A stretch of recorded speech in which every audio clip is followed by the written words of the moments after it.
Right, guys. Welcome to the podcast. We are Beefy Sandwich. Basically, what we are is a four-man team. Three of us are here at the moment. The fourth one is currently doing work or whatever it is he seems to be doing. We are here to talk about games, play games. Just keep an eye out for us in the future, and we will hopefully entertain you all. If you have any feedback or anything, then we are open to such. Let's get on with the show, I suppose. With me, I have Wayne, Leslie, and Tom, who is teammate. I am the Gringlish. My name is Andreas. And if you guys want to say anything, then go ahead. What up? Hello, my ninjas. How's it going? I just want to start with opening saying thank you for pronouncing my gaming name right, because so many people call it TM Ace and it makes me sad. Well, considering your picture used to be a picture of an ace of spades. Yeah. I think I can understand where they get that from. Thank you for having a brain. Yes. Thank you all, and good night. I'm off this podcast. I'll see you later. He's finished. No way. That's not how that works. Is there anything you guys want to say about this? I mean, I am pretty terrible at describing things, and my phone just went off. But yeah, so... I'd like to say, stop your phone. I'd also like to say, hello everybody. I hope you enjoy whatever content we're able to produce. We do all work in the same place. Work can be a little difficult, but we will try and do as many sort of podcasts and let's plays and things as we can. Yeah, that's all I have to say. What he said. Thank you, Wayne. You ho. Thank you for that. Just stealing it completely. Basically, explaining what's going on is the reason there's three of us, and there would probably only be three of us at a time on the podcast, is we work quite strange hours, all of us, and we're not necessarily all in the same place at the same time. And when we are, we're probably doing our 4-play channel. So yeah, so just a quick explanation on that. We're good to move on to the first subject, I suppose, and that is. I mean, the Steam sales have just finished. How did you guys get on with that? How much did you end up spending? Well, I just worked it out to be around £70, which is like $120. Yeah, I believe mine to be about the same. I haven't taken into account a couple of the in-game purchases for things I made, which we'll talk about later on. That's a completely different topic. But I found myself buying a lot of things for other people, which is unusual. I bought audio stuff for someone, which I do every Steam sale. It's like a tradition for me. I don't know why. And ended up buying my sister a couple of games, because bless her, she's little. She got her first laptop that can play a game. So I thought I'd learn her Left 4 Dead, because a 13-year-old needs to learn that, right? Yeah, exactly. And you forced Guns of Icarus upon me as well. Oh yes. Well, it was just the problem was I couldn't be bothered to wait for you to buy it, and I thought I can afford it. I might as well. But it's a good game. I think you're enjoying it. I don't know. Yeah, no, I'm having quite good fun actually, and I'd like to speak about it at some point in the near future. I mean, but yeah, it's a good game. It's very much a team-oriented game. If you're not in a team, if you're not communicating, you're not going to do very well. And we've proved that by whitewashing other teams. That's quite impressive. Yeah, I reckon we could do some kind of Let's Play on it, although because Jamie doesn't have it, we could maybe have a special guest on, one of our pilots, because none of us pilot. Yes, that's true, yeah. I'm up for that. We have a few. Yeah, I mean, I think overall I've got about £40 worth of stuff that I would wake up in the morning with people like, you have a new item in your inventory. Congratulations, you now on Worms Revolution. Like, yeah, I bought some 4-packs. Yes. Sent them out, which is why it amounted to... Yeah, it was probably more than £70. I can't find all my emails from Steam to... yeah, I mean... tell me. Yeah, mine's somewhere between 70 and 90, I think. Yeah, I'm probably in the same region.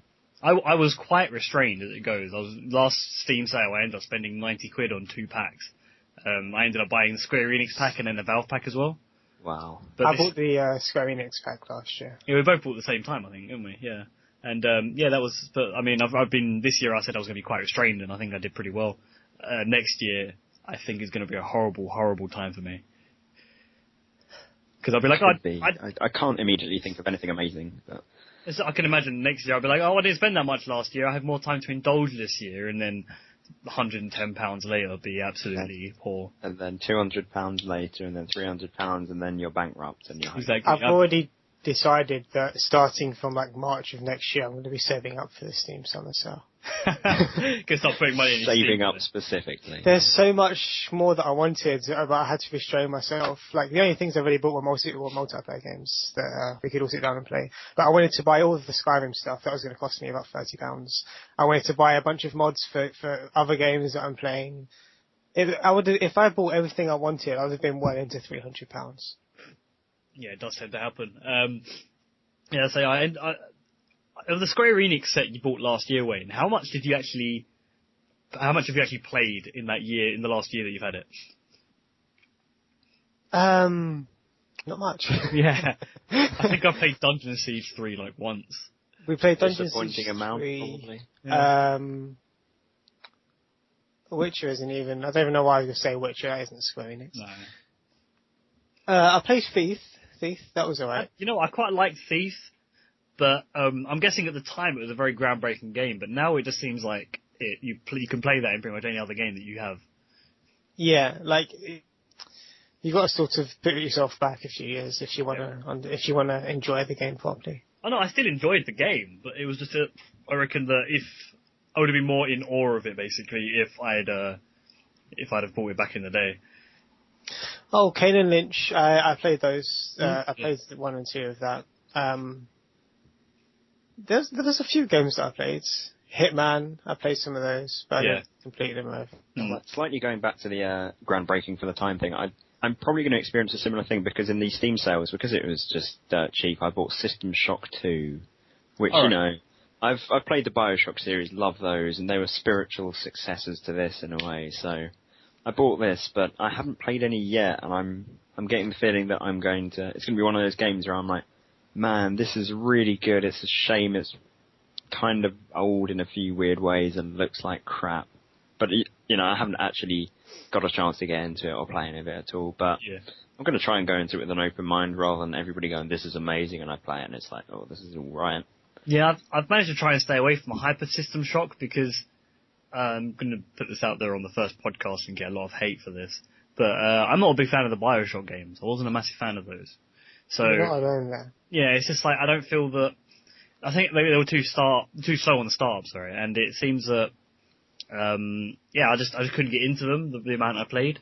Is that understandable? I mean, I don't know many other people personally that are massively into BioShock. 2 was a lot of people that I know that really like BioShock disowned 2, whereas I think, well, they improved some things, like they improved the combat. The story wasn't particularly good or new, but it was still an interesting game. There's a few interesting additions, and Infinite was completely different in quite a few ways, especially in terms of story. But I can see why people wouldn't find BioShock amazingly entertaining. It's just one of those games where you either really like it or it just doesn't click with you.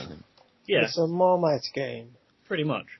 I think talking of packs, I think my large Steam library started increasing rapidly, I think a few years ago when Dawn of War 2 released its expansion, Chaos Rising, I believe. And Dawn of War 2 and Chaos Rising were both in the THQ pack, which for some reason went from about £100-something down to 25, and I was like, well, 2 games I want for cheaper than they are, and all these other games, and since then my library has grown and grown, and now I don't leave the house. Well, I suppose now you can see why the pack may have been quite low in price. Yeah. I mean, most of the games I've tried are not really given much of a fuck about, but some of them have been pretty good. It included... What did it include? Let me have a quick look here. Metro 2033. Wouldn't have played it if I hadn't bought that pack. I loved that game, and I need to buy Metro Last Light really badly. Really? Okay. I really enjoyed that. There's a few things I tried and sort of didn't mind from the THQ pack. Company of Heroes, I played a bit of that. That was okay. Stuff like that. But, I don't know. I think that was the start of when my Steam library went from, I just use the PC for the core Valve games to, I'm going to play on PC now, and then they just racked up from there, basically. Yeah.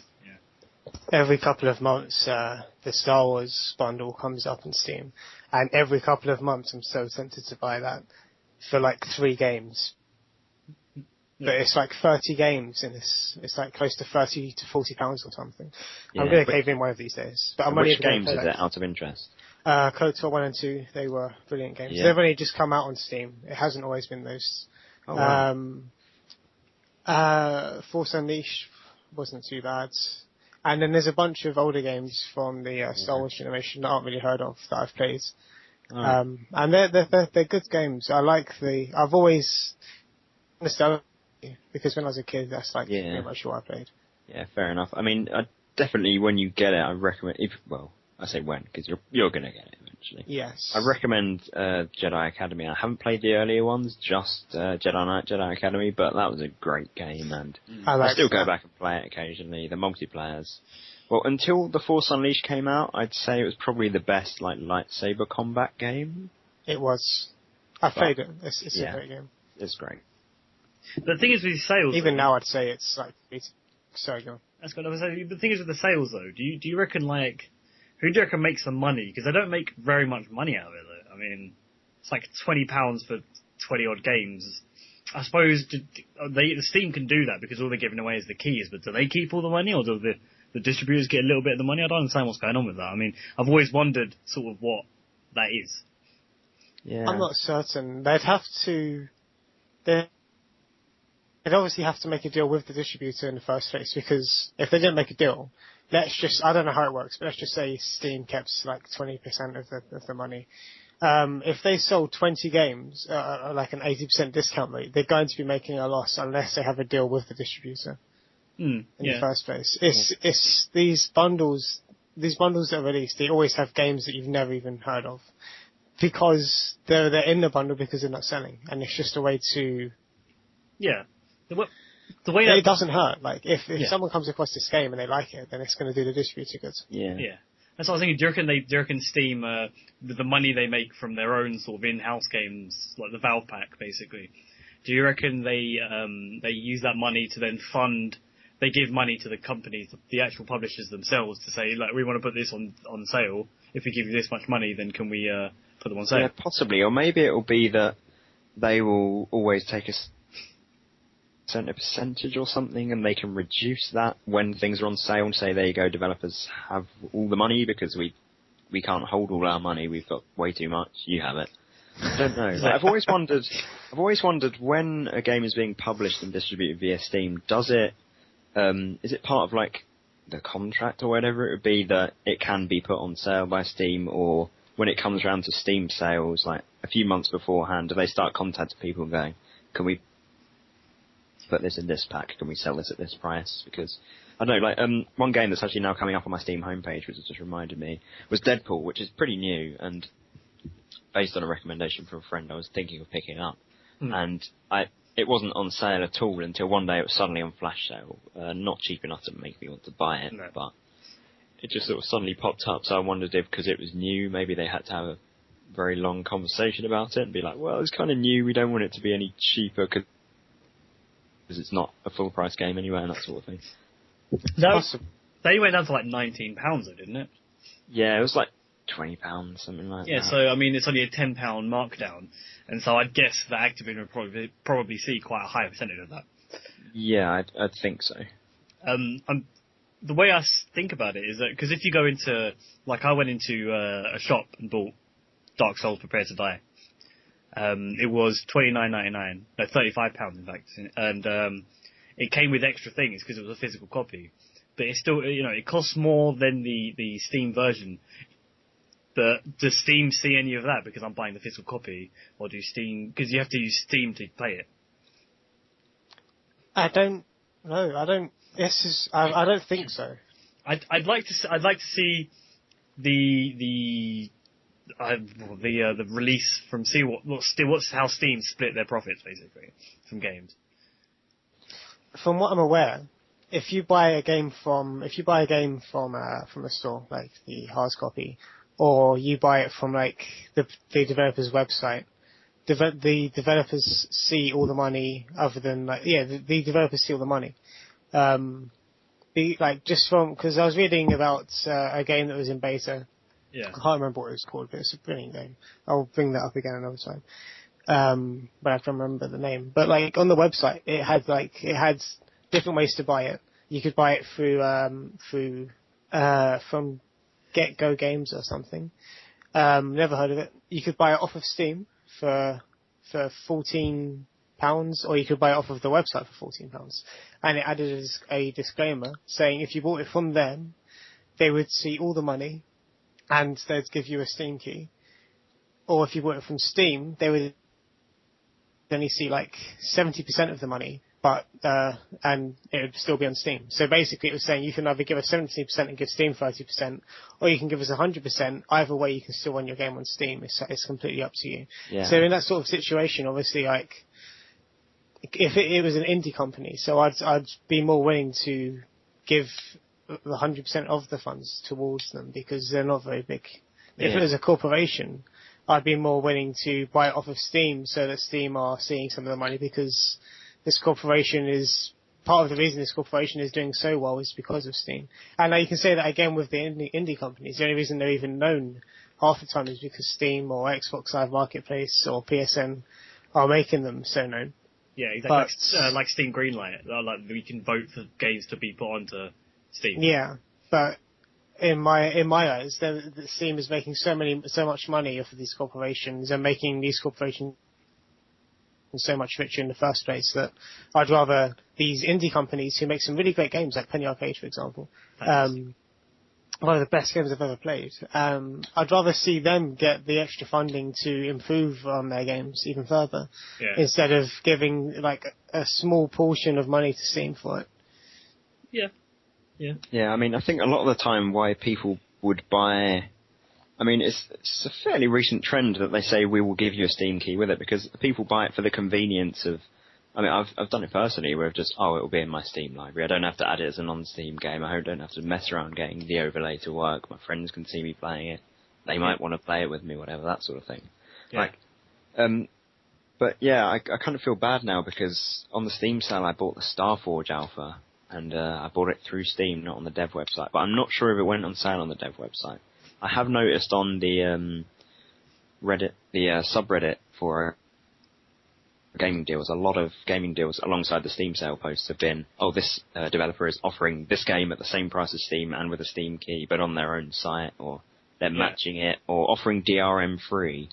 Which I don't know. It's kind of almost a novelty that you can just download and play, and you don't have to launch Steam. But it's kind of good that people are still offering that, and that's kind of coming back a little bit. Yeah. A website called Good Old Games, or GOG.com. Oh, yes. All of their games are DRM free, almost. Not all, but almost all. And that's brilliant. You sometimes get a key, but most of the time you don't. And I just love the fact that my annoyance with Steam is that once you've activated it, and at least that's how it used to be, once you've activated it on 5 different PCs, you can't activate it on anymore. So in my lifetime, if I went through 5 PCs, which is more than likely because I installed it on I've had it installed on 3 laptops and my PC, so it's currently my 4th PC. Yeah. I'm not sure how that's going to go. I'll probably just need to give them a phone call or something. But I like the DRM free because it doesn't matter where I am. I can just download it and install it. Yeah, I actually had a problem. There's obviously a lot of fuss about DRM and how restrictive it can be with, Steam being seen as DRM done at least properly, maybe not completely correctly, but it's DRM with benefits almost. And whereas things like Uplay and other things I can't currently recall are just completely useless. Yeah. And just go, we're going to give you a random achievement. Origin now has achievements, nobody cares. I mean, not that I use it for much anyway at the moment. Just a quick question, have any of you guys actually got any games on Origin? Yes. Battlefield 3. Battlefield 3, Mass Effect 3. I have Alice Madness Returns, which I actually bought on Steam and just transferred the key. Yeah, you can do that. I did that with my Mass Effect 2 and it worked, and I was like, okay. Yeah, Battlefield 3, you have to run it through Origins. There's no other way. Alright, okay. You open it, if you open the icon, it will open up Origin. It will open up Origin, just like opening up a Steam game. It's like an overlay, basically. Yeah. Yeah. Yeah. But, anyway, so there's this whole DRM thing, but DRM's always, a lot of people, maybe it's just not to sound too old here, but maybe it's just slightly younger people that are more vocal about it, I don't know. But I always think of KOTOR 2 when I think of DRM, because when I originally bought it, quite a few years ago, you could only install it on a couple of computers, and I had that one disc, I had it for years and years. And then a couple of years ago I thought, oh yeah, I really fancy playing that game again. Tried to install it, it had run out of install codes and there was no way of getting more, so I actually had to buy another, updated copy, I think, that didn't have the DRM or had more copies on it, which wasn't bad, because by that time it was a really, really old game, so it wasn't particularly expensive. Yeah. I just quickly got it for a birthday or something like that. I just bought it. And, that was just really weird. In an age when we were complaining about digital DRM a lot and saying, oh, we have to link this to Steam, that to Origin, and I think that was the point where Origin was just coming out and, oh, it's terrible and I'm not going to buy Battlefield because Origin's spying on my internet history or whatever people were complaining about. And it was like, but I'm dealing with the same thing, but with a really, really old game. It's only letting me install a basic number of copies on something. It was weird dealing with that at the same time the whole Origin thing was kicking off and that sort of thing. Yeah, I tend to feel like the DRM thing though is a thing where people who argue about it are the people who don't quite know exactly what it is. Yeah. Because I mean, pirates. Yeah, exactly. And I'm gonna go onto a different thing here. With the Xbox One, apart from the always online part of it, the DRM idea was quite good because they already pretty much implemented it into the Xbox 360 with their games on demand and their Xbox Live Arcade. But as soon as they said well, we're doing this DRM, we're doing that DRM, everybody was just like, fuck no. And then it ended up getting to a point where they ended up getting rid of that. And even now, the new Forza game, you can't finish a game unless you connected to the internet once. So if you're playing offline, you can't actually finish Forza 5. So, okay, that's a bit of a stupid way of doing it, but at the same time, the idea of the DRMs are very misunderstood. Yes. But that's their own fault. Xbox worded it completely wrong. Xbox could have released a manifesto that explained it. Explained it? What the fuck was I talking about? Anyway, explained it where it's basically because what they were doing, if you look at it, take away the always online component again. It's basically Steam but with Microsoft. Exactly. That's all they needed to say. And slightly integrated sharing as well. I mean, they had the whole family sharing idea and things like that. I was looking forward to that so much. It would have been so much easier if I was able to go to a friend's house and instead of taking my disc there and having to install it and things like that and waste their hard drive space, I could have used the cloud to pick my game off of my hard drive and play it like that. I could say, oh, here's your profile. Oh, you have a copy of this as well. Well, use his disc, might as well. Exactly. Things like that. Yeah, there were some good ideas, but I think I don't know whether it has kind of been an ongoing thing, especially with things like having to use Uplay even when you're on Xbox, when it kind of feels like Xbox doesn't need DRM, but PC I can understand and things like that. I think DRM is becoming quite a dirty word, a naughty word, and the fact that not just Xbox, but also all the gaming press that was reporting on the Xbox reveals was using that word so much that just got drummed into everyone's heads, and everyone's just sort of chanting DRM, and it's just like, if they hadn't used so much of that wording, I don't think it would have been as much as an issue, because I think there's just kind of a panic reaction to DRM, oh, our freedoms being taken away, we can't do anything with our games, I can't believe it, and nobody can sit and listen rationally to what's actually happening. But what we need, though, is not a DRM that connects itself to your computer. What they need is a DRM that attaches itself to your account. Like, my gamer tag on Xbox Live is going to have these DRMs attached to it for these games. So regardless of whether I'm on a different Xbox, if I'm signed into Live, then it knows I've got those DRMs on my thing. So if I was to say go to Wayne's house and we'd play Xbox and I recovered my profile on his Xbox, I could have, as long as I'm online, I can play all my games without having to transfer the licenses. Yeah. So that's what I like. The biggest issue with Xbox One's DRM was the fact that they worded it completely wrong to a bunch of people, to a bunch of console gamers, which nothing wrong with console gamers, but that's what they are. They're console gamers. They're used to having their games, they're used to owning their games, completely. And they're used to being able to just lend them out. They're used to just, they can do anything they want with them. Yeah. Whereas a PC gamer, like any one of us three, we know we're just so used to it. It's like DRM is part of our everyday lives now because of Steam. We know there's nothing wrong with it at all. We might have a few worries every now and again about certain things, but we always know that there's a way to overcome it anyway, if it ever does become an issue, and half the time it doesn't. Like what I said about only having 5 machines to install my Steam account on. I can almost guarantee that if I called them up and said, look, I've installed it on 5 machines, but now I've got like another PC. I'm sure there's a way to they'd work it out so that it activates. Yeah. You can deactivate an old PC, I think, if you call up the helpline. Exactly. You can say, like, the very first PC that I had, I don't have anymore. Can you deactivate that so I can activate it onto another machine? I'm sure there's a way you can do that. Same with iTunes. You can do that with your, with my old iPhone. I connected it to, the first PC I connected it to charge it up wasn't actually a laptop owned by me. But, so I charged it up because I was elsewhere at the time, and then when it came to activate it onto my PC, it was like, yeah, this is your second PC you've activated on, you have so and so more. I could then go into the tools and I could deactivate a device, and it would show me a list of devices activated on, and I could say click and then deactivate, and then I have 4 again. Yeah. I can probably even do that on Steam, but I think part of the worry as well is that, as Wayne was saying, if you game, a reasonable amount to a lot, like I think at least me and Wayne do, if not probably you as well, on PC, you are used to DRM. Yeah. And for console people, it's a new thing, so they don't know quite what it is, quite what it could entail. It just kind of sounds like their freedom is being crushed. They can't actually own their games and this sort of thing. When we're like, well, we're used to that, and we regularly use examples of how DRM can like with Steam, which has offline mode and things. So I think they're just like, oh, Microsoft's never tried to do this before, this could go wrong. Yeah. But kind of on a more panicky level, really.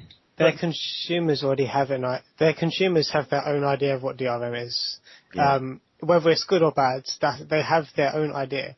Microsoft took 2 seconds to explain what DRM was, and it was the worst explanation I've ever heard. It was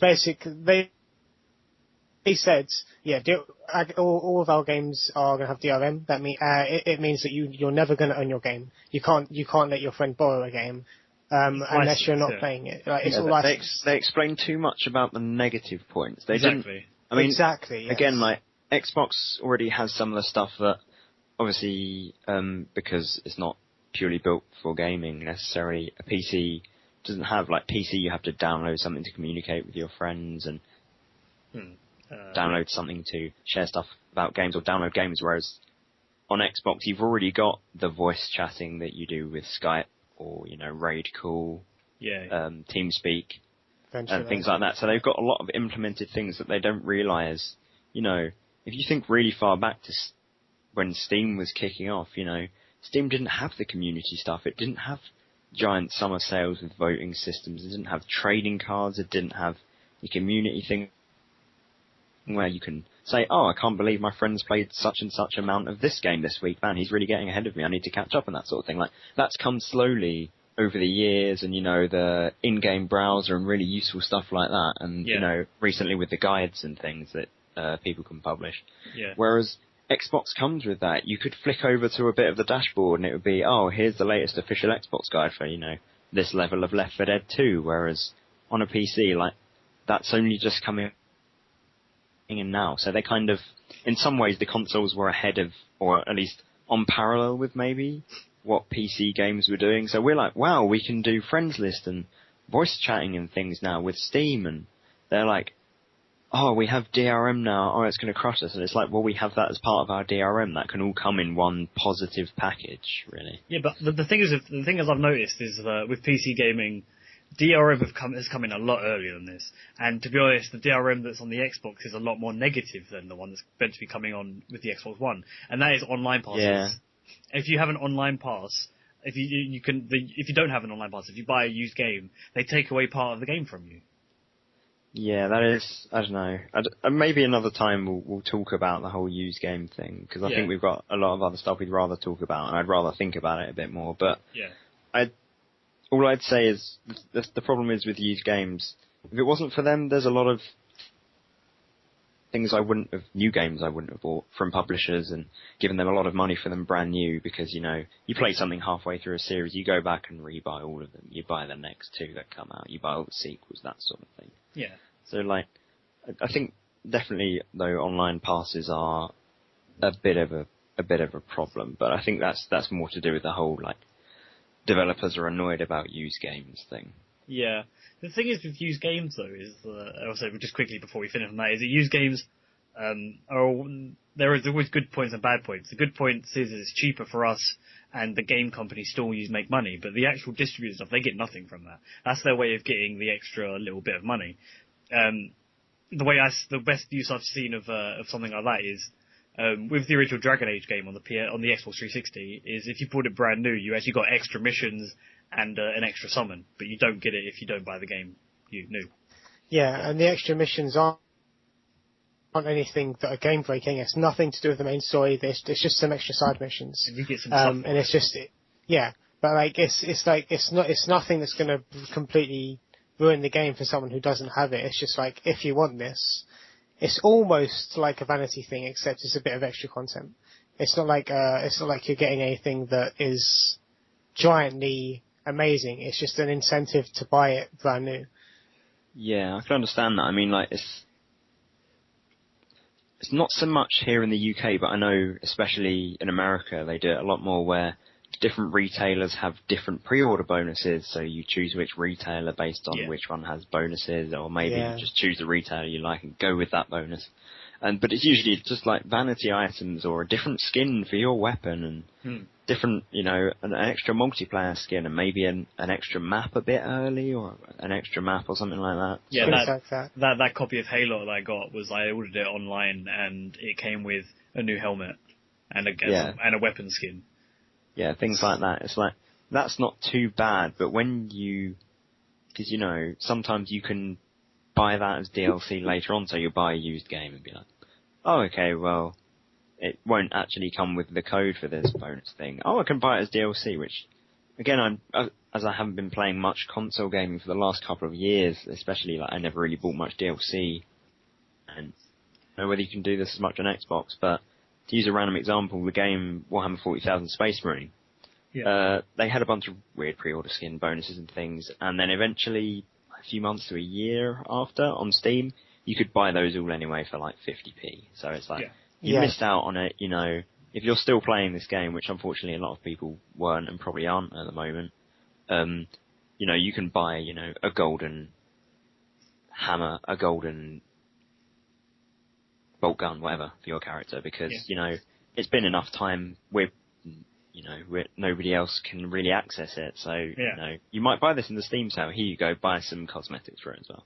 Which, I don't know if they have that on Xbox and sometimes they do, but not always. Yeah. They started doing it more with games like Black Ops 2, they have weapon skins, same with Gears of War 3, I think they started doing it, and Borderlands, obviously, with the skins and stuff. Yeah. You're sort of touching on where we're going to go with the next subject anyway, so if you guys want to move on. We're going to go sort of towards free-to-play games. Oh, brilliant. Because there are a lot of free-to-play games where a lot of people seem to have the idea that microtransactions are necessary to win the game. No. In experience, there have been a couple of games that have been like that. But we can all think of one. Yeah, I mean, it was brought up in... That we've all played. I'm about to say, it's been brought up in conversation before the podcast. I mean, All Points Bulletin, I have a problem with... I have pretty much no kills and around 100 million deaths. And it's because you have people buy extra guns, basically. They buy more powerful guns at lower levels. Yeah, there was a lot of problems with that system. Like, you know, you work really hard. You have to not necessarily grind, because the missions could be fun depending on what kind of team you were and how broken the balancing felt like being for matchmaking. But you know, you do a bunch of missions. You're like, wow, I can buy this gun, and they have the kind of interesting thing where you don't actually buy it with in-game currency, you rent it. So you're doing lots of missions, lots of the randomly generated things to work up all this currency, and you have this gun for 7 days. So that's kind of an incentive to get out and do more missions because you've got a better gun, whatever. Yeah. You know, try and keep you in the loop earning money, that sort of thing. But then you get the people who, for lack of a better term, pay to win with the game and buy premium currency, and they would buy the same gun you bought.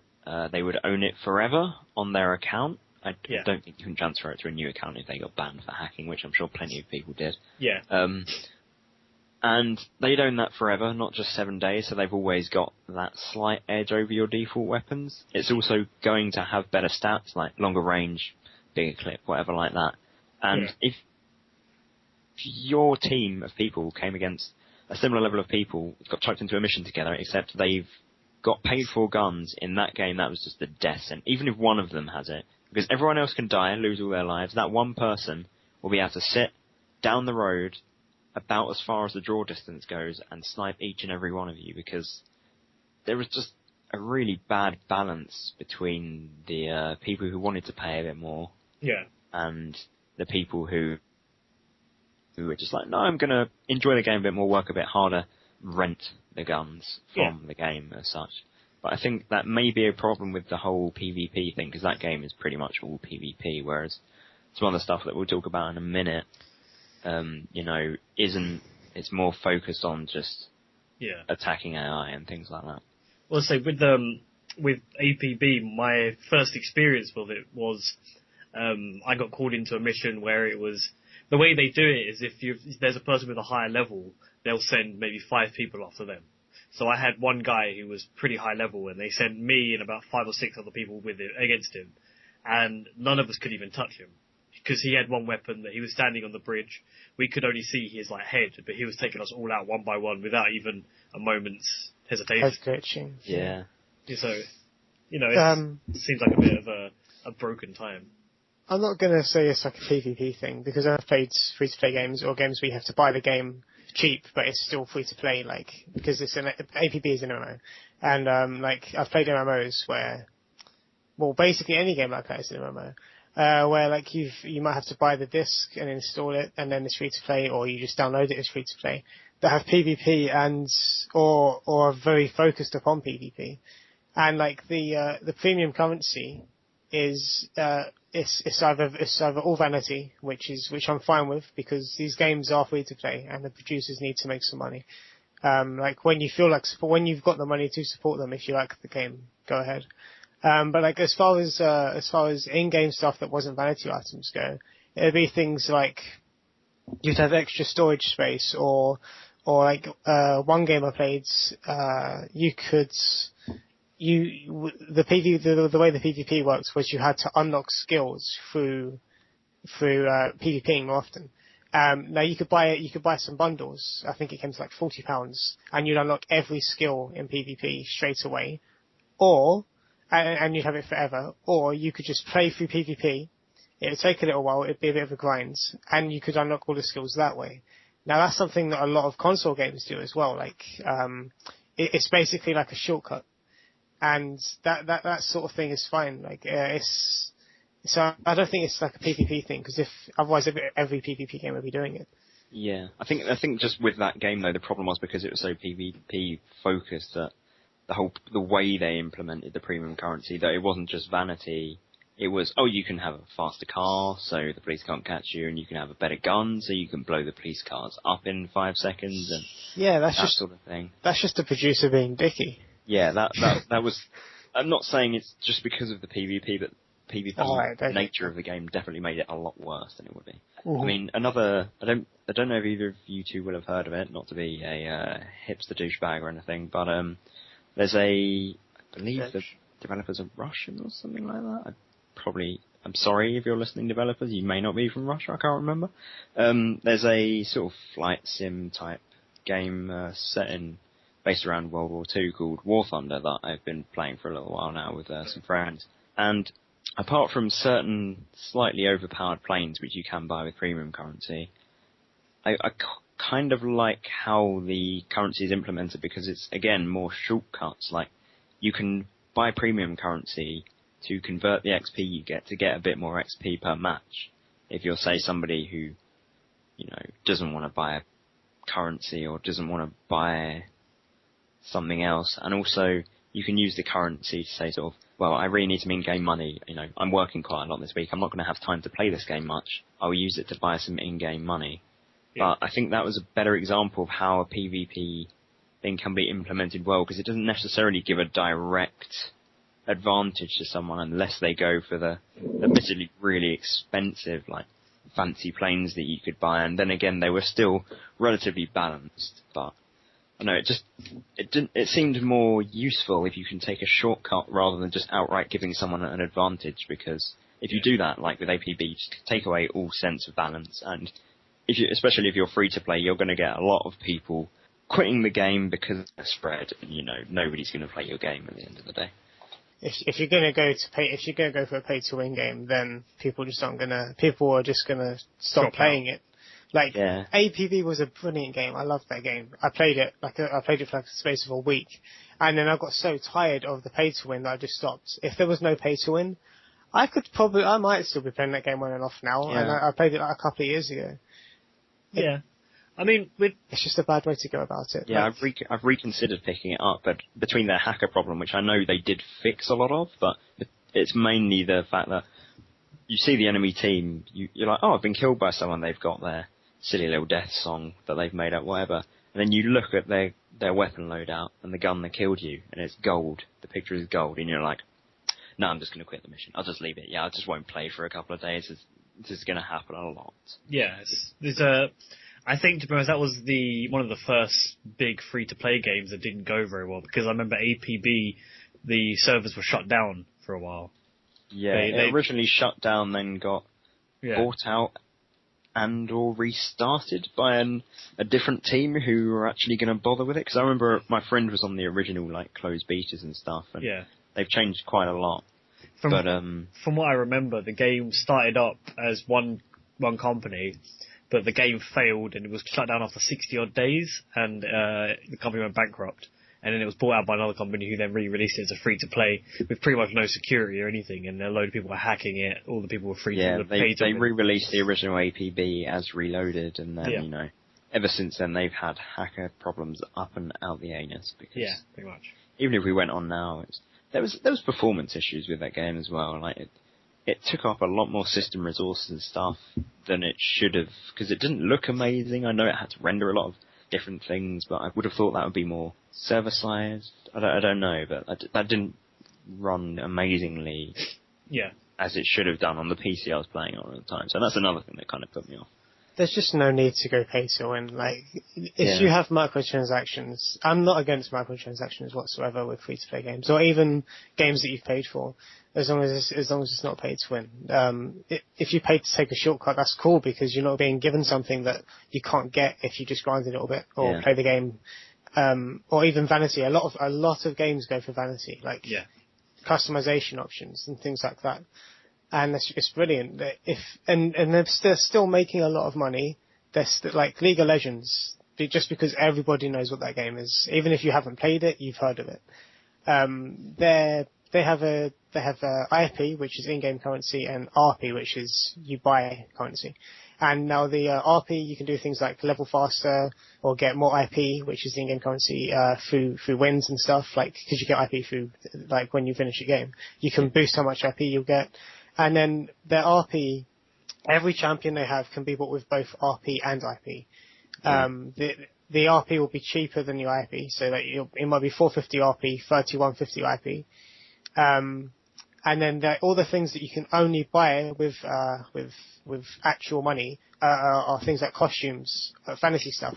You can buy extra rune pages, which it's nothing. Like, you start off with 2 rune pages. All it means is that you can have 10 rune pages instead. So every time you play a different champion, you don't have to redo your runes. It's just a convenience thing. It is in no way a pay-to-win game. It in no way gives you an advantage over anybody. Yeah, it's not doubling the damage of every spell you use on an enemy or something like that, which is kind of like more what APB is. Really. And even if you don't like the game, you can't say that it's not one of the most successful games of our time right now, because it's just so huge and it's doing so well, and it's a free-to-play game. We're probably missing one of the most famous microtransaction, and that's hats.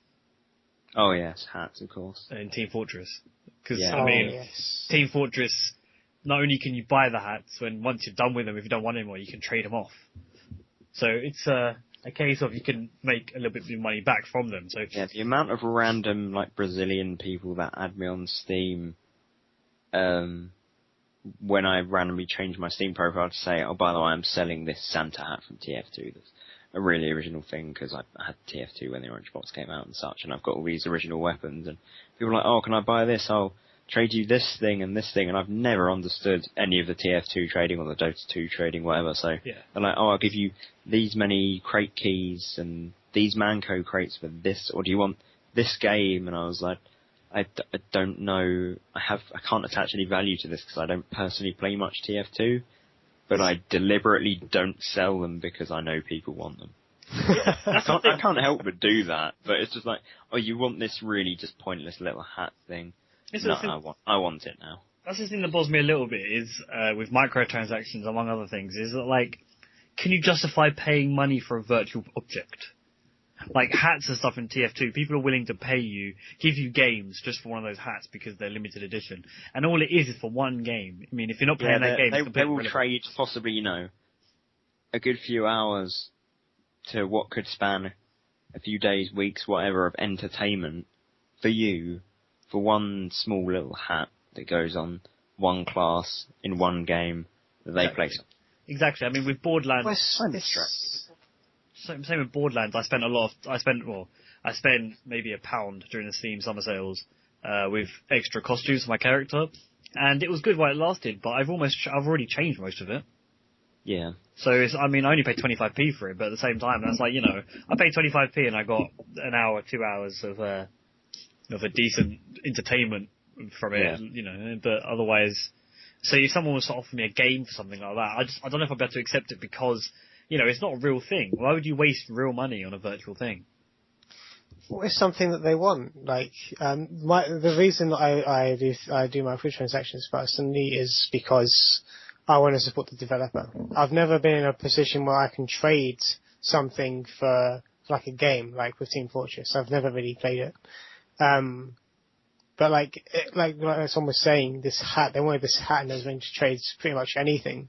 If someone wants something that much, then like, it's really down to you. It's really down to the person. They've put a value on this hat themselves and they're willing to pay up to whatever that value is.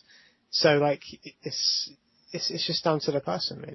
Yeah, it can vary a lot. It's sort of personal preferences. Yeah. It also varies from game to game and stuff for every different person, but they're assigning a value to it, so it's kind of a difficult thing to talk about. Obviously, we can only really talk about in our own experiences. Yeah. But yeah, I just don't personally see, especially with TF2 hats, it's been going on so long that it's not really like a joke anymore. There's not millions of webcomics about it and such anymore, but it's still kind of strange that it's just now normal that people trade these crates that might have a rare weapon in for, you know, 2 games and these keys for that game, and it's just like, well, you at some point, you know, what they're trading, you can assign actual worth to it. Like, he traded me a game worth £10 for this thing that might unlock him something in this game.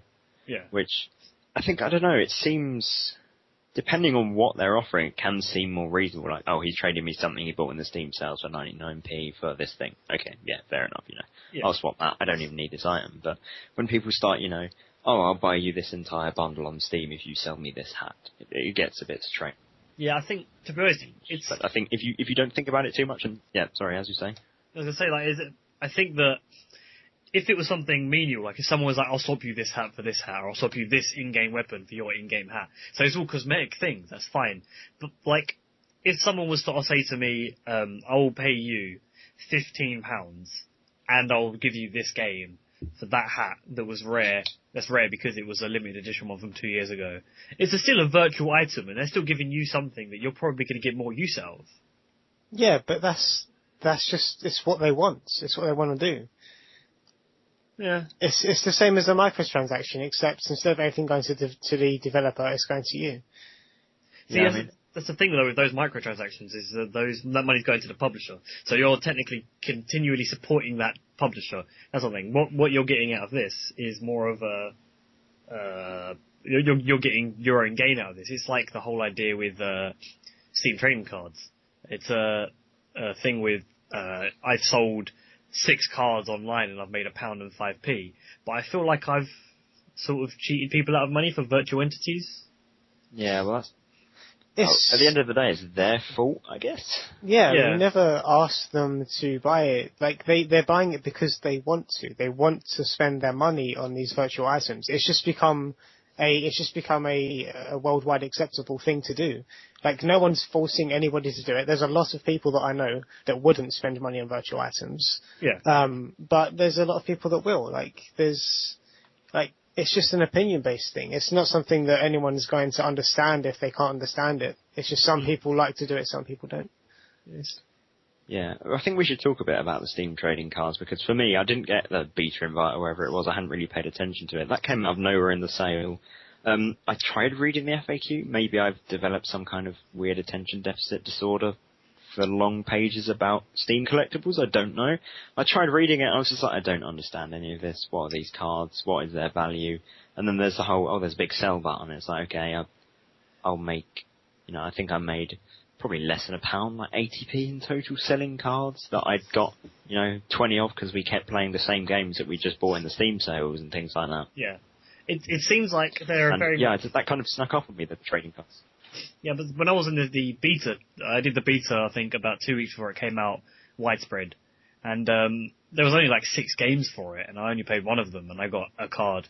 And I didn't know what was in it, so I looked up on the internet. I looked at the FAQ, and I think you're right, the FAQs are vague. They don't really explain much at all.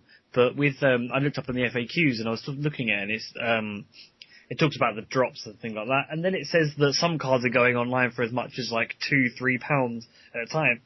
And at the same time, yes, they're rare cards that you can, you can, I think you can trade up a certain amount of cards for a badge or something like that. Yeah, I don't know. That it's kind of a system that's, I don't know, maybe the groundwork for some more community stuff they're going to add to Steam, but it's kind of like, I don't quite want to compare it to this, but it's the only thing I can think of where you buy into a free-to-play game like the War Thunder game I was talking about when it's still in the now nebulously vague open beta stage. Yeah. And they're still letting you buy premium currency and stuff and sorting things out. Like, the whole Steam trading thing, I feel like they're going to add more and they're going to add value to Steam badges. Like, they've limited the amount of friends you can add, I think, and things like that based on your Steam level.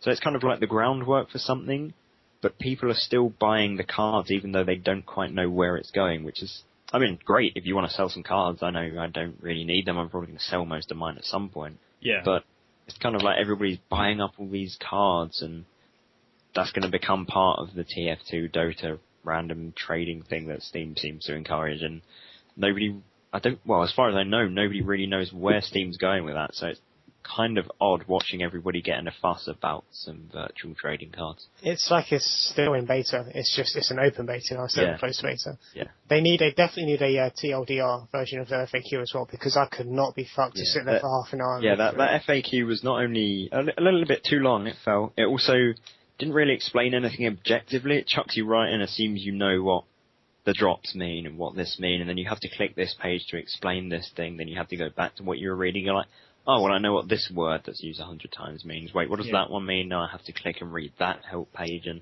it's like reading it with a dictionary. Yeah, it's like reading a heavily referential Wikipedia article where it's like, oh, who's that? I'm going to click that name. I'm going to read about him for an hour.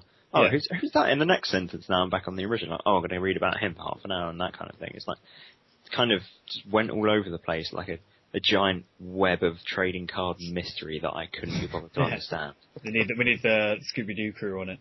Yes, definitely. The thing, to be honest, I've seen a little bit of a draw with the trading cards for me. I'm not going to buy any trading cards online, but the way I see it is the drops are directly influenced by the number of badges crafted in a certain game, or something like that. So as more people craft the badges, you start getting more chance of getting a booster pack drop.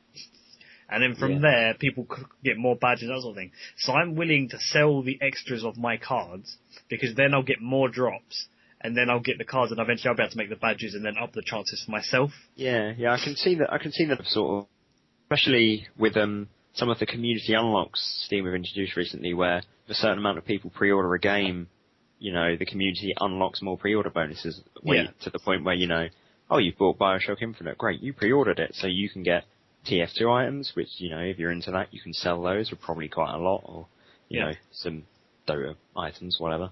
And also, you get 2 free games. I think that did Bioshock Infinite come with XCOM?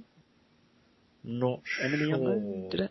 I think that was part of it or something. It's like, here's a free game because enough people ordered it. And it seems like the whole crafting badges thing is a similar aspect where it's like the more people craft badges, the more chance, I don't know, collectively everybody has of getting these drops, which even if you're collecting them just as a novelty to say, look, I've played this game so much that it's dropped these cards for me, then that's kind of nice. Like, I'll trade off to somebody else so they can craft a badge and up everybody's chances of it. Like, I like events like that where the whole community has to get involved on behalf of the community, however little or much you do, but it's just, again, I'm not quite sure what the overall goal is, or if it's just kind of another thing to do on Steam, really.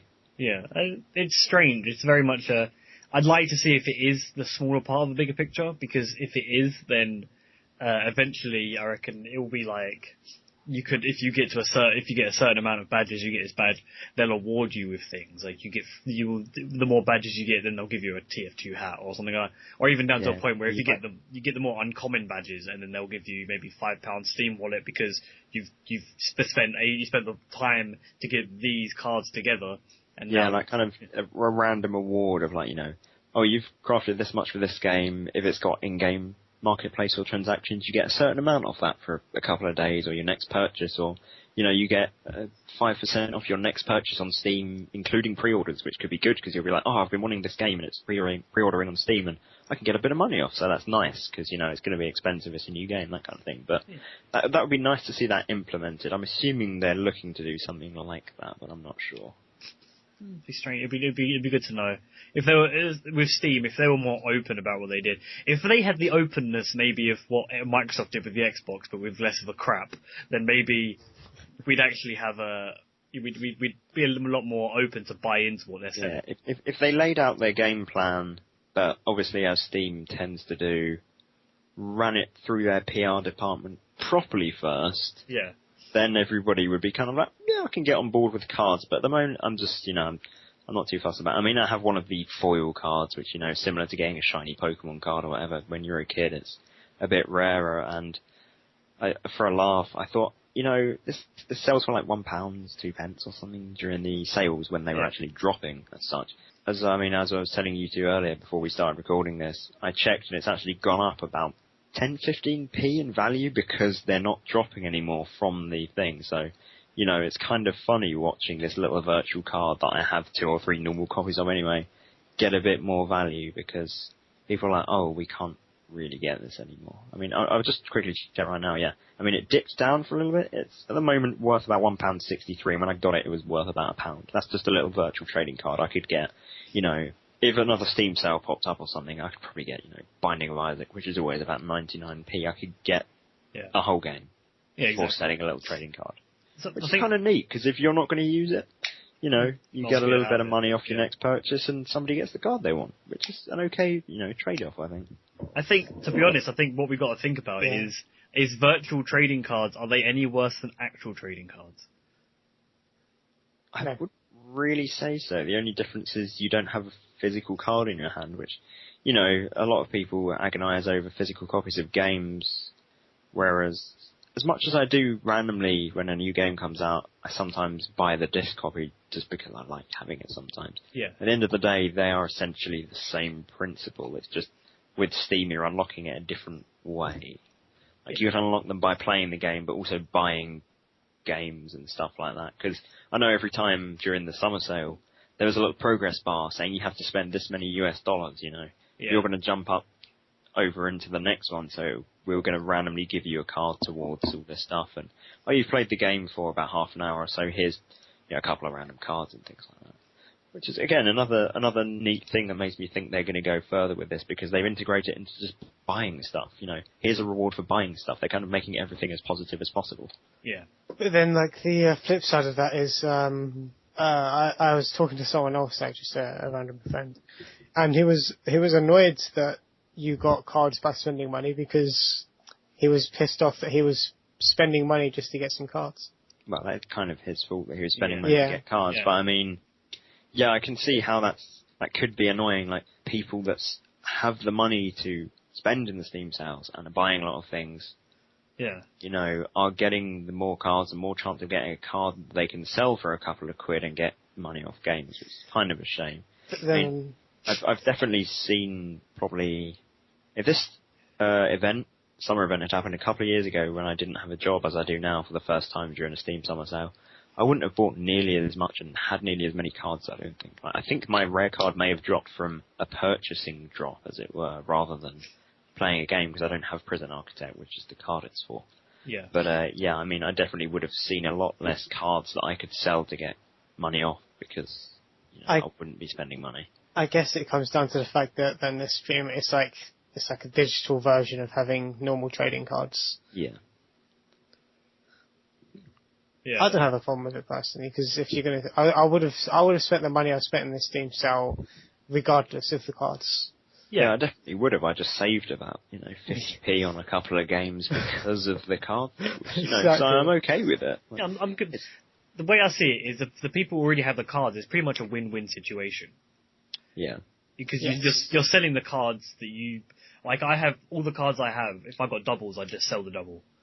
Yeah. I sold a foil card for Guns of Icarus Online that was still quite common, but I got 50p for it. But, so, I got an extra 50p to add to my thing. And it's just things like that, like, I don't know if I could, I had a problem when I was younger spending money on real trading cards. Yeah. Very much a moral grey area. I nearly had that as well, yeah. Very much a moral grey area in the end of the day. Oh well. I assume trading cards. So I'm sure we'll see more from it in the future. Yeah, maybe, I think they'll probably roll it out in the next big holiday sale, which of course is Christmas. And, yeah. We're just over halfway through the year now, so, well, nearly, 2/3 through the year. So, I mean, they've got enough time that this is an open beta, they can test how everything works, and they'll see what works, what doesn't, and probably implement it again into the Christmas sale, I think. I'm looking forward to seeing where it goes, definitely. I don't know, would we be able to go back and, maybe this could segue into games we recommend, but talk a little bit more about another free-to-play game that we've played? Mainly me and Wayne, of course. Yeah, obviously, you guys started without me. Yeah, yeah. We've been playing, lately, a game called Warframe, which, I don't know, quite a few months ago when he originally released it, I saw a Total Biscuit video about it.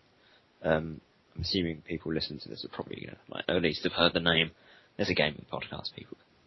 We're probably gonna get, I was like, yeah, but, it was kind of interesting, I was like, this could be alright, but it was a closed beta at the time, there were some bugs, so I was like, okay, and now it's an open beta, and a couple of weeks ago, originally to do some kind of let's play, but ending up just being out of interest, I downloaded it, started playing it, and it's a free-to-play game, but there's very limited to none PvP, it's all against AI, and you sort of go through the planets doing missions, blah, blah, blah.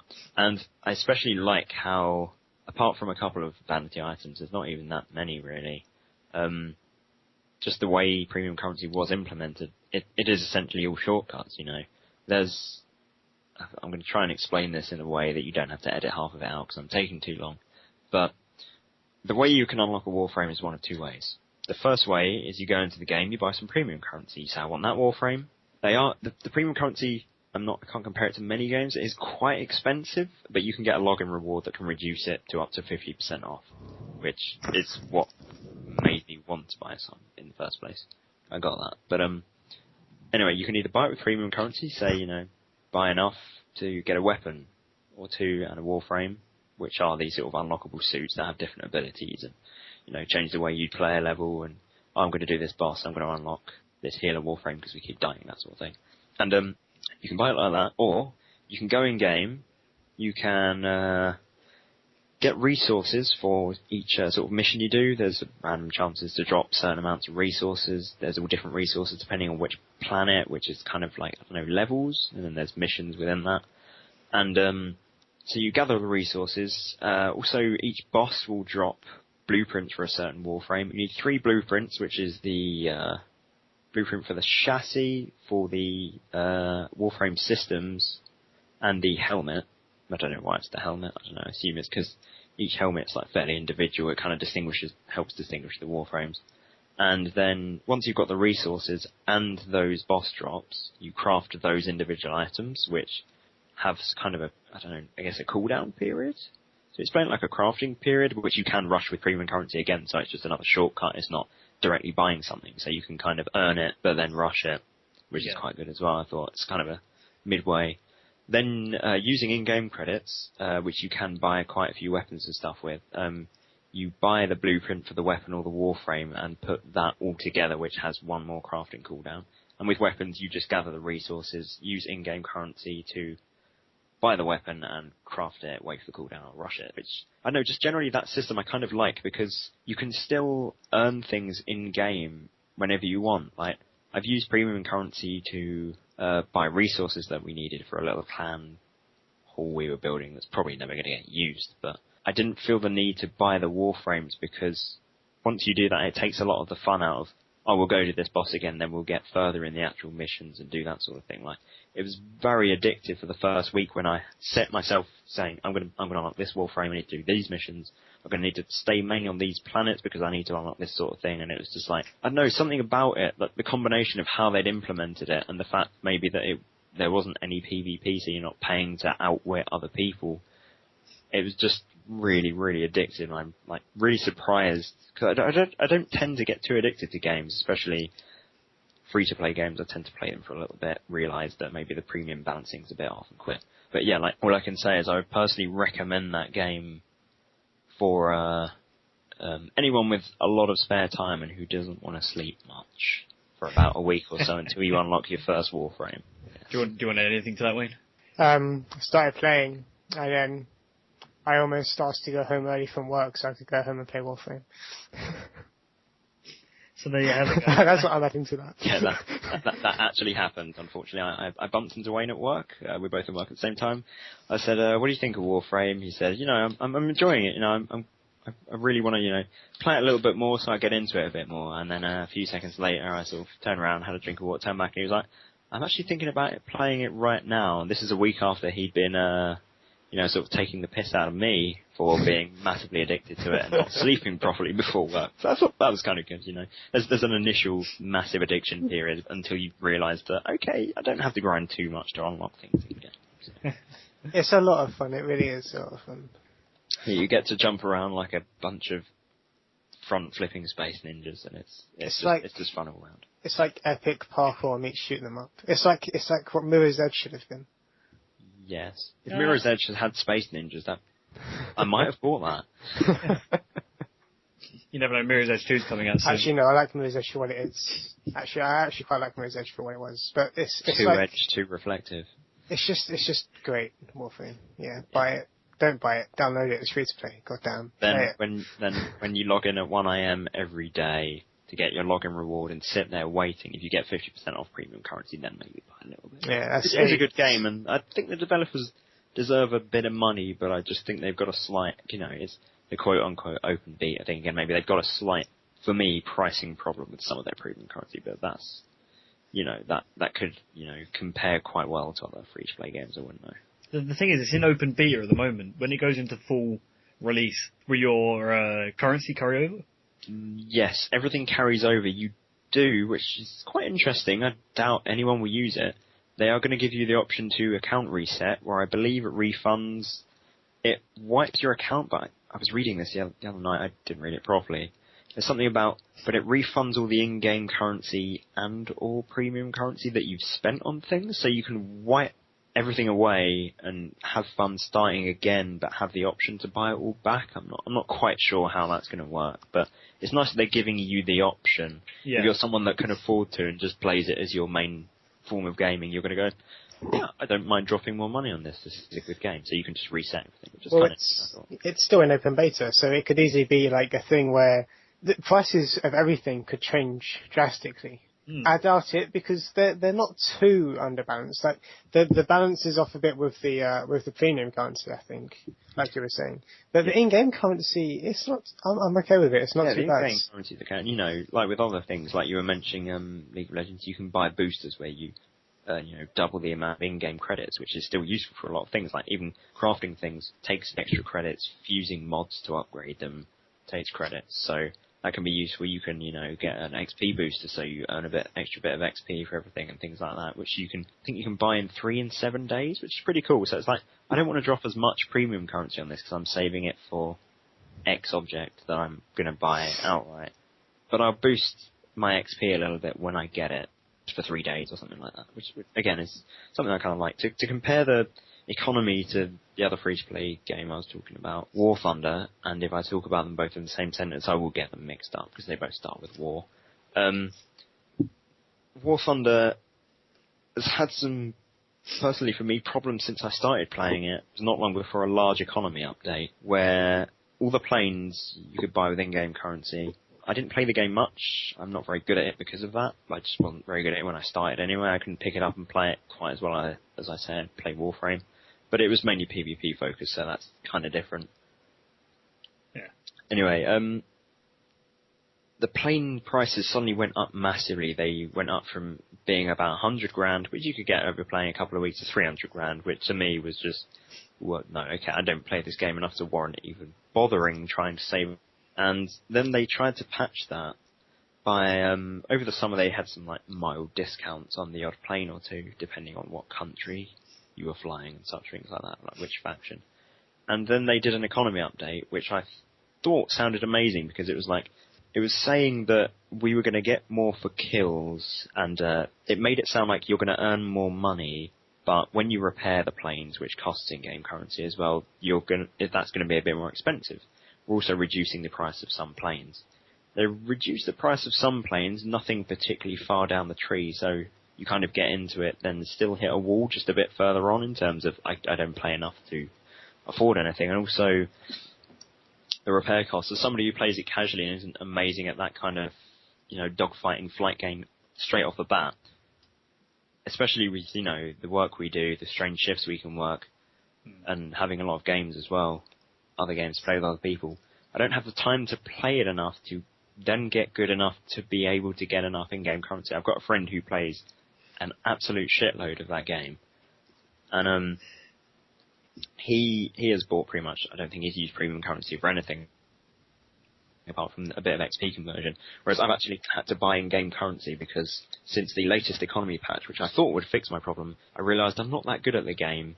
I'm doing a lot of repairing, not a lot of killing of planes, and I was actually losing money fighting missions, so I kind of had to buy my money back with premium currency to then earn more money, which was, I don't know, for me, especially with, I don't know, it's maybe slightly more complex in how the economy works compared to Warframe, because you're a PvP and things are giving you a direct edge, but that was just like, it can be really difficult. I can appreciate how difficult it is to balance a virtual economy in a game like that. It's very much a strange thing. It's like, whatever you do, no one party is going to be completely happy. Yeah, the hardcore people, like, I wouldn't say my friend's hardcore, but he plays a lot more than me. I can't think of a better word for that. Are like, yay, I get more for my kills. I'm like, crap. I keep getting shot by all these people that play this game too much. I'm losing money on it. So I've kind of stopped playing that now, which is a shame because I enjoyed it. I play it occasionally with a couple of friends still, but it's just taking the edge off of it for me, I think. The knowing that even if I do well for me, comparatively, I'm losing in the long run. Kind of depressing. Makes me a bit sad. On that note. Yeah. On that note, we've been going for a while. Yes, we have. Should we round off quickly with a sort of what games we'd recommend? I mean, we haven't talked in massive detail about every single game we bought in the Steam Worms Armageddon. Yeah, we've invested into Worms Armageddon and not Armageddon, Revolution. Yeah, and we're having tons of fun with that. Currently undefeated, so yeah. You can expect a foreplay from that. Yeah, hopefully. Hey. Yeah, expect some foreplay from that stuff. Oh yes, if we pay enough. I don't know. Should we each maybe recommend one game that we got in the Steam sale that we didn't have before that we would recommend to anyone listening or something like that? Right. For multiplayer, for just fun multiplayer randomness, Worms. I'm gonna go with Worms. Yep. Because it's great. And for single player, I didn't buy much single player. I'm going to say Fallout New Vegas because everyone's already heard of it and it's the only single player game that I bought. Definitely second that, yeah. Yeah. I mean, for me, I think for single player, again, didn't buy a lot of single player because we bought quite a few games each other, and I do a lot of my gaming for sort of mainly social reasons that I can't get out from work to see friends, that sort of thing. Yeah. For single player, yeah, I didn't buy any Skyrim DLC. I need to leave it a bit longer before I play that game again. So New Vegas definitely. I had some problems getting into it when I originally played it, borrowing it off a friend on 360 a few years ago. It also doesn't help the 360 version looks like arse compared to the PC version, but then again, after Skyrim, even going back to 3 and New Vegas, knowing they can make their engines look, it's kind of like, but it does look better than the Xbox version, and I played it to the point where I got into it, and I was having fun again, like I was having with Fallout 3. For multiplayer, it's a tough one. Warframe is cooperative. As much as I'm loving it, I'm loath to recommend it on that basis.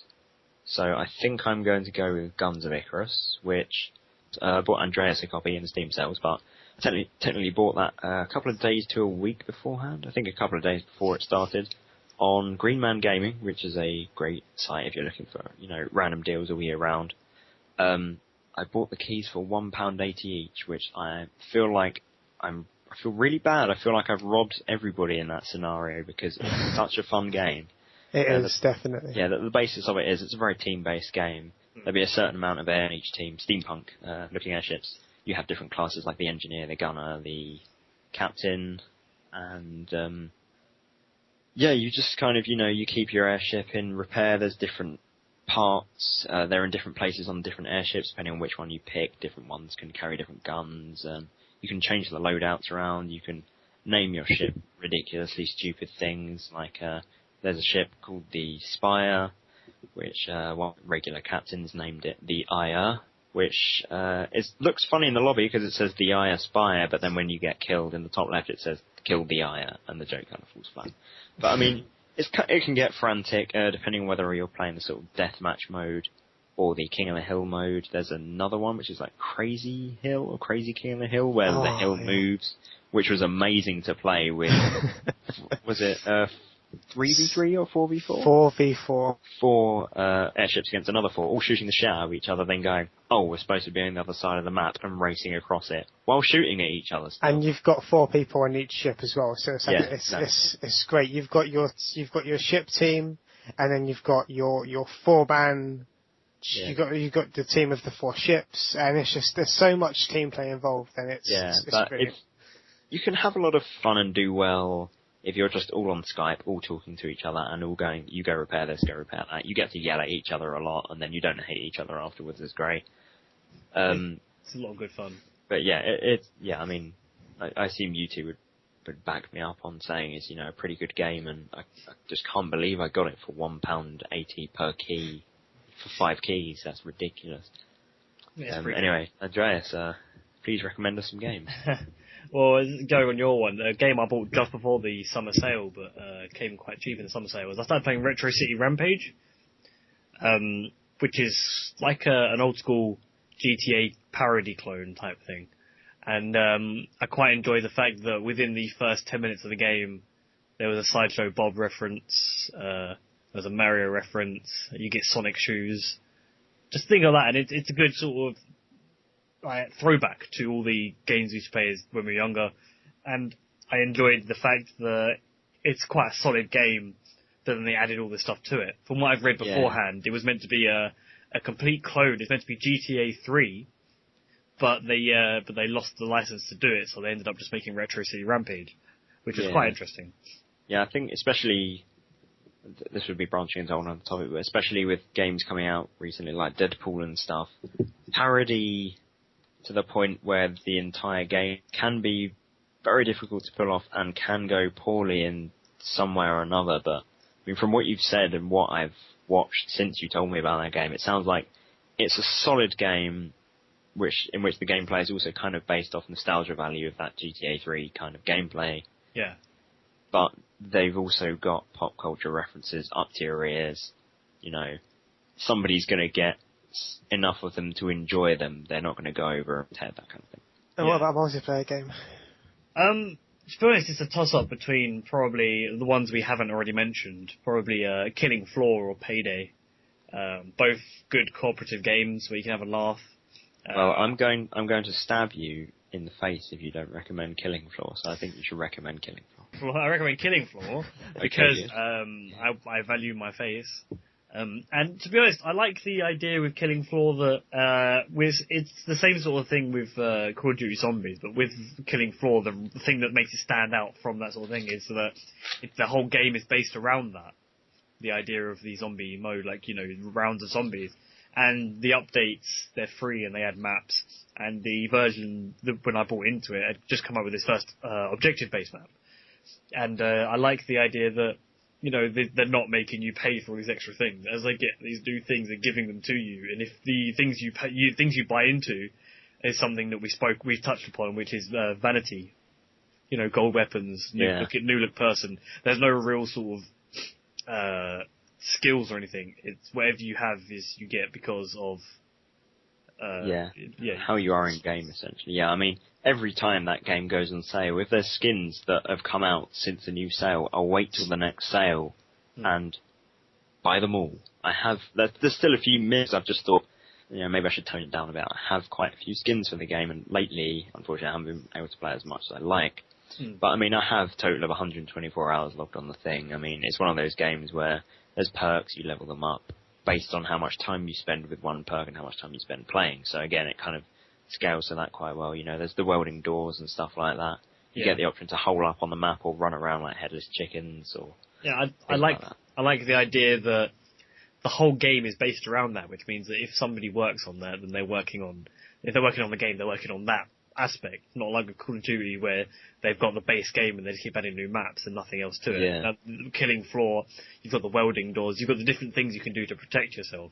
And at the end of the way, there's a big boss, the Patriarch, which is a nice addition. Yeah, again, kind of like Guns of Icarus, I guess. It's very team play focused, If there's a certain amount of people, I can't remember if it's scales, I think at least with 3 and above people, the larger enemies, or specimens as they're called, that you face on the later waves, all the way up till the Patriarch, their health and the amount of damage they can take scales. So if you've got a full 6-man team, that Fleshpound coming at you with giant rotating death claws on its hand is going to be harder to kill, so everyone on the map needs to be in the same place to kill it. Whereas if you're playing solo just to get a bit of experience for something, or there's 2 or 3 of you, it will have less health.